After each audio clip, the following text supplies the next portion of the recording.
নমস্কাৰ, মই বিশ্বজিৎ বৰা এভাৰগ্ৰীণ আছামলৈ সকলোকে স্বাগতম জনাইছোঁ।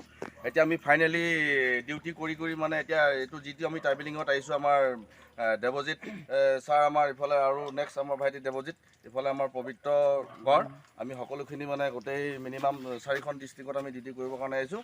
আৰু ইয়াতে কৰি থকা সময়তে আমাৰ সোণাৰীত অৱস্থিত আপোনাৰ বেঙেনাবাৰী বাৰীত মানে বেঙেনাবাৰী গাঁৱত এজন মানে আমাৰ ফাৰ্মাৰক আমি চেগুন দিছিলোঁ, মিনিমাম 3 বছৰ হ'ল। তেওঁ বাগানখন দেখাবলৈ চেষ্টা কৰিছোঁ। আহক আমি বাগানখন চাই দিওঁ।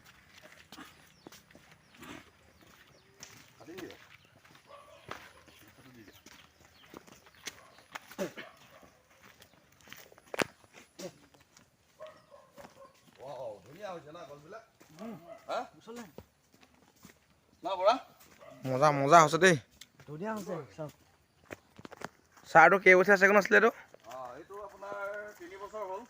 3 বছৰ ৰাইজ 3 বছৰ হ'লে হিচাপটো কৰা পৰা কেতিয়া দিছিলোঁ, কিন্তু চনত হ'ব? আপোনাৰ 2020 21 চনত। 21ত ন? 21 চনৰ প্লান হয় বন্ধুসকল। চব ইয়াত এটা বেমাৰ লাগিছিলে হা, আপোনালোকে মোক কেতিয়াবা মেছেজ কৰে, মই বেমাৰটো আপোনাক দেখাই দিছোঁ। চেগুনৰ ক্ষেত্ৰত আমাৰ কিন্তু কাৰ্বি আংলং, গোলাঘাট ডিষ্ট্ৰিক্টত, যোৰহাট ডিষ্ট্ৰিক্টত এই বেমাৰটো নাহে। বিশেষকৈ শিৱসাগৰ, আপোনাৰ চৰাইদেউ ডিষ্ট্ৰিক্টত এই বেমাৰটো বেছিকৈ পোৱা যায়। এইটো মই দেখাইছোঁ, কিন্তু মই দৰৱ দিছিলোঁ, ভাল হৈছে অলৰেডি ফাইনেলি। এইবিলাক দেখিছে এই বেমাৰটো যে, এই বেমাৰটো কিন্তু আৰু এটা দৰৱ দিছিলোঁ, তেওঁ মৰা নাই আচলতে। ফাইনেলি ইয়াত মানে আপোনাৰ নিমখ দিব কৈছিলোঁ, নিমখটো মাৰিলে, বাকী থাইমেট মাৰিলে। এতিয়া থাইমেট দিয়াৰ পিছত অলপ হৈছে, কিন্তু গছটো মিনিমাম আপুনি দুখি পোৱা লাগে বন্ধুসকল। এইটো সম্পূৰ্ণ দেখাই দিয়েচোন অলপ দূৰৰ পৰা, অলপ পিছলৈ যোৱা কেমেৰাটো।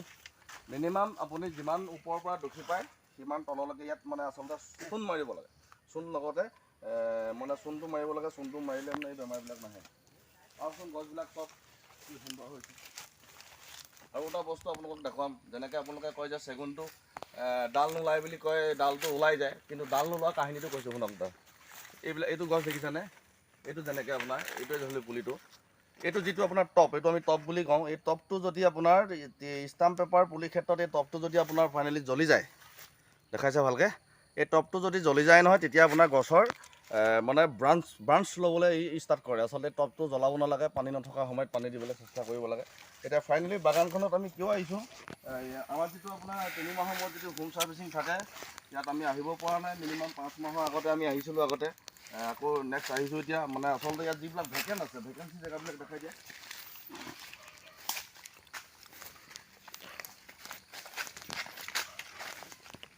ফাইনেলি ৰিপ্লেচমেণ্ট যিটো দিব লাগে, আমাৰ 2 years 5 months যিটো আমাৰ ৰিপ্লেচমেণ্ট থাকে এভাৰগ্ৰীণ আছাম প্লান্টেশ্যনৰ পৰা, যিটো ৰিপ্লেচমেণ্ট থাকে, ৰিপ্লেচমেণ্টখিনি ফাইনেলি পাই গ'ল তেওঁ।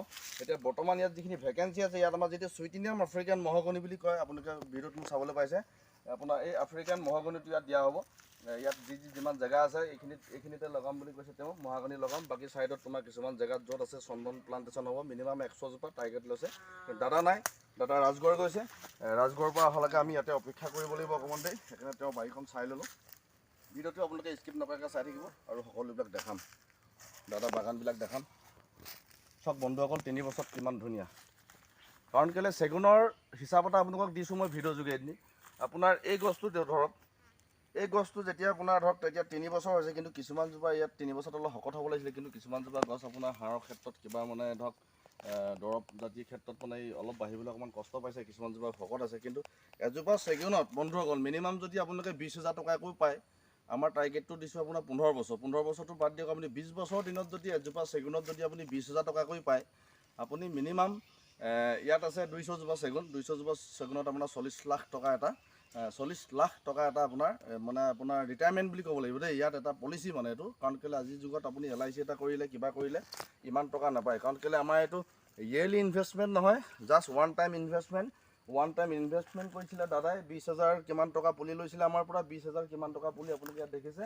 কিন্তু এইখিনি এতিয়া একো ফলাফল নাপায়। যেতিয়া গছটো মেচিয়ৰ হ'ব, আপোনাৰ মেচিয়ৰ হোৱাৰ টাইমত, যেতিয়া গছটো মেচিয়ৰ হ'ব, মেচিয়ৰ হোৱাৰ টাইমত দাদাই যেতিয়া গছখিনি কাটিব, তাৰপৰা যিটো পইচা পাব, মানে তাৰ পৰা এটা ভৱিষ্যত হ'ব। কাৰণ কেলৈ আমি খেতিয়ক মানুহ, আমি বেপাৰ কৰোঁ, আমি খেতি কৰোঁ, কাৰণ আমাৰ পেঞ্চন নাই। আমি পইচাবিলাক এনেকৈ সংগ্ৰহ কৰিব লাগিব। আৰু নিবনুৱা ভাই বন্ধুসকলৰ কাৰণে কৈছোঁ, কেমেৰাটো এইবিলাক হোৱাইটো ছাৰ, আমাৰ যিখিনি কৰ্ম নাই ধৰক, আপোনাৰ চেন্নাই বেংগলোৰত থাকি কিছুমান কৰ্ম কৰি আছে, কিন্তু তেওঁবিলাকৰ নিজৰ ককা দেউতাৰ যিখিনি সম্পত্তি ঘৰত আছে, মই জনাত সেই চেন্নাই বেংগলোৰ নগৈ সেই ককা দেউতাৰ যিখিনি সম্পত্তি ঘৰ পিছফালে পৰি থকা তাতে যদি এনেকৈ যিকোনো গছ উন্নত জাতৰ গছ গছনি ৰুই পেলানি ভৱিষ্যতে মোৰ ফালৰ পৰা এটা দিছোঁ মই সংলাপ। কিন্তু যদি এনেকুৱা এখন বাগান কৰে, এনেকুৱা এখন যদি তামোল বাগান কৰে, এনেকুৱা এখন যদি চেগুন বাগান কৰে, কিন্তু সেই ভৱিষ্যত মানে লোকৰ ঘৰত হ'লেও ক'ৰবাত বেলেগ বিদেশত গৈ পেলানি কষ্ট কৰিবলৈ দৰকাৰ নাই। কাৰণ কেলৈ আমাক এই প্ৰকৃতি এটা প্ৰকৃতিয়ে ক'ব লাগিব, এই প্ৰকৃতিৰ লগতে জড়িত হৈ থাকিলে মানে প্ৰকৃতিয়ে সময়ত এনেকুৱা এটা সহায় কৰিব আৰু ইয়াতকৈ বেলেগে একো কৰিব নোৱাৰে। সেইকাৰণে বন্ধুসকলক কৈছোঁ, বেলেগত নগৈ নিজৰ ঘৰ ককা দেউতাৰ যিখিনি সম্পত্তি পৰি আছে তাতে আপোনালোকে খেতি কৰক। আপোনালোকে ধৰক তামোল বাগান কৰক, চন্দন বাগান কৰক, এনেকুৱা এই দাদাৰ নিচিনাকৈ আপোনাৰ চেগুন বাগান কৰক, নহ'লে মাহাগনি বাগান কৰক। কিন্তু ভৱিষ্যতে এটা বৰ ভাবিব নোৱাৰা এটা পইচা পাব। ভিডিঅ'টো স্কিপ নকৰাকৈ চাই থাকিব আৰু দেখাই আছোঁ সেইফালে। ফাইনেলি বন্ধুসকল, আমাৰ ফাৰ্মাৰজন আহি অলৰেডি পালেহি। এতিয়া ইয়াত গোটেই বেমাৰখিনি অথনি যেনেকৈ আপোনাক কৈছিলোঁ গছটো কি বেমাৰ লাগিছে সেইখিনি বুজাই দিলোঁ। প্লাছ এতিয়া ইয়াত যিখিনি ভেকেঞ্চি আছে আপোনালোকে ভেকেঞ্চিবিলাক মন কৰক। ইয়াত মানে যিখিনি আপোনাৰ মৰিছে পুলিবিলাক তাত এতিয়া আপোনাৰ মাহাগনি প্লান্টেশ্যন হ'ব। সেইবিলাককে এতিয়া হিচাপ কৰি আছোঁ। আমাৰ এইজন হয় দাদা, দেখাই দিয়া ব্লগত আমাৰ অমিত দা এইজনে দেই। বেঙেনাবাৰী হয় আপোনাৰ সোণাৰী, আপোনাৰ চৰাইদেউ ডিষ্ট্ৰিক্ট। এজনকে দিছিলোঁ আপোনাৰ এতিয়া 3 বছৰ প্লান্ট হয়। এতিয়া নেক্সট আকৌ চন্দন প্লান্টেশ্যন হ'ব। বাকী আপোনাৰ মহাগনি প্লান্টেশ্যন হ'ব। আগতো স্কেপত আপোনাক কৈছোঁৱে, ভিডিঅ'টো চাই থাকক, স্কিপ নকৰে।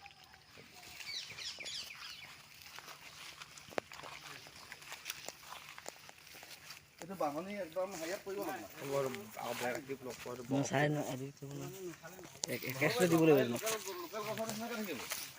বাঁহৰ শিপাটো বহুত দূৰলৈকে যায় নহয়, বুজিছেনে? ফাইনেলি বন্ধুসকল, অমিত দাৰ ঘৰত আপোনাৰ 150-200 মান পুলি বুকিং হ'ল। এতিয়া ফাইনেলি আপোনাৰ বুকিং কৰি মেলি আমি আহি আছোঁ নিজৰ লক্ষ্যস্থানত, মানে ক'বলৈ গ'লে আমাৰ ৰুমলৈ আহি আছোঁ। আজি ভাবিছিলোঁ আমি সাপেখাতিৰ পৰাই আজি ৰাওনা হ'ম নেকি শদিয়াৰ ফালে, কিন্তু আজি নকৰোঁ। কাৰণ কেলৈ আৰু 2জনমান কাষ্টমাৰে আমাক নিমন্ত্ৰণ দিলে আজি অমিত দাৰ ঘৰতে। অমিত দা মানে ভায়েকে উলিয়াই দিলে, তাত যাম, তাত কাইলৈ প্ৰগ্ৰেম কৰিব লাগিব। এতিয়া আমি ৰুমত আহি আছোঁ। ভিডিঅ'টো আজি ইমানতে সমাপ্ত মাৰিছোঁ বন্ধুসকল। আকৌ কাইলৈ আহিম নতুন এটা ভিডিঅ'লৈ। ধন্যবাদ। জয় অসম, ছেফটি ছেফ ৱৰ্ল্ড।